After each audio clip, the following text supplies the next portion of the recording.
என் பிள்ளையே, கல்வியின் ஒளியை உலகிற்கு பரப்பும் உயர்ந்த துறைக்கு நீ செல்ல விரும்புகிறாய். அறிவின் பாதையில் நடக்க நினைக்கும் உன் உள்ளத்தையும் உன் முயற்சியையும் நான் தெளிவாக காண்கிறேன்.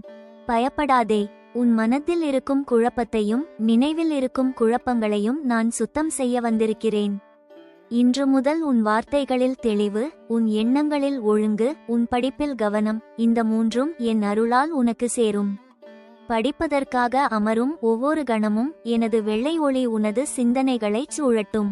தேர்வு எழுதும் வேளையில் உனது கரம் குலையாது, உனது நினைவு தடுமாறாது, உனது மனம் பயம் கொள்ளாது.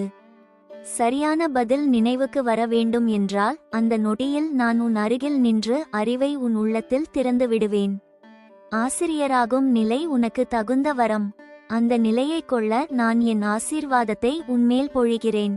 உன் வழி திறக்கும். உன் தேர்வு வெற்றியடையும். உன் பெயரில் வாழ்த்துகள் எழுதப்படும் நாள் விரைவில் வரட்டும். ஓம் ஸ்ரீம் ஹ்ரீம் சரஸ்வதியை நமஹ என்று 11 முறை சொல்.